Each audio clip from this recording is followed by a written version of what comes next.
Thank you very much. Thank you for the invitation. I'm more than excited about being here. I know I will learn such a lot from you. With such an amazing place, I will first make a confession. I'm a utilitarian, and what makes things even worse, I'm a hedonistic utilitarian, which simply means that I'm a hedonist. Now, that comes from Jeremy Bentham, John Stuart Mill, and Henry Sidgwick as classical utilitarians, and Peter Singer now. The predominant aim of utilitarianism is to make the world the best possible place by bringing about the best consequences. The best consequences means for all of those affected by our choice, the greatest possible net increase in well-being, which for a hedonist like me, is the surplus of pleasure over suffering. Whose good should hedonistic utilitarians care about?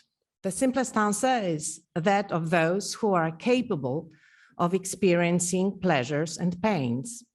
Therefore, utilitarianism pushes the boundaries of our moral thinking and considers the interests of those who we often leave out of our concern, and these are non-human animals.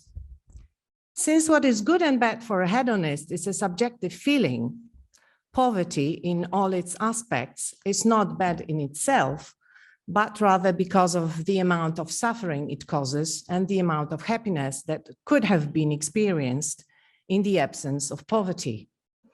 Utilitarians believe that suffering that comes from poverty can be prevented. It's usually a result of lack of food, shelter, medical care, security, and education, all of which together amount to an inability to reliably meet one's own basic needs and those of one's dependents, and thus make it impossible to have autonomy in determining the course of one's life.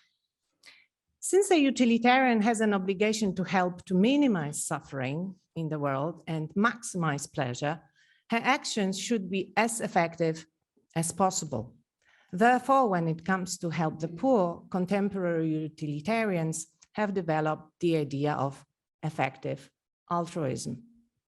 Though effective altruists are not all utilitarian, and indeed the gospel accounts of the words of Jesus regarding poverty provide sufficient inspiration for some effective altruists, effective altruism seems to have certain characteristics that are compatible with utilitarianism.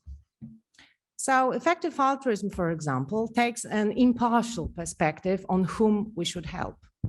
Its goal is to do the most good we can with whatever resources we have or are ready to give away. If we can do more good by helping people in developing countries than in our own community, this is what we should do.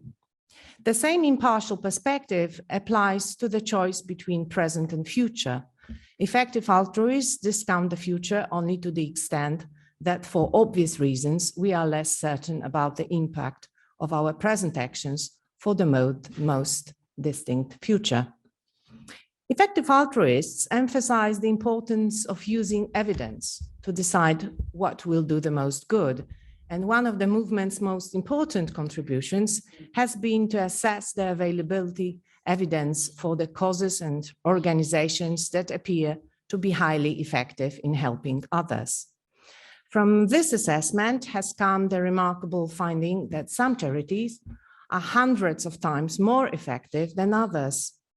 For example, Toby Ord, an Oxford-based philosopher and one of the founders of effective altruism movement, compared the effectiveness of donating to an organization that trains guide dogs to help blind people with donating to an organization that prevents people in developing countries from becoming or remaining blind.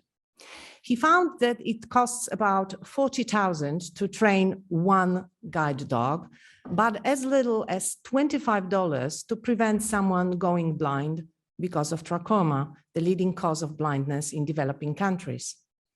Preventing someone from going blind seems to be better in most cases than giving a blind person a guide dog. So on Ord's figures, donating to an organization combating trachoma is at least 1,600 times more effective than donating to an organization training guide dogs.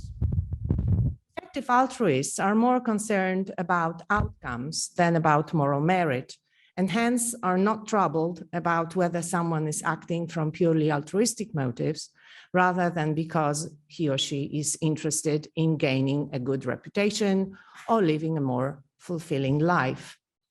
That's why, in order to encourage people to do what will have the best consequences, they point to self-centered reasons. For example, research showing that people who are generous are more satisfied with their lives than those who do less to help others. Utilitarianism is a very demanding moral theory, urging us to do the best we can to diminish suffering and promote happiness in the world. Some would say it is even over-demanding, as it does not leave room for actions to be supererogatory, that Owen just mentioned. There are only obligations.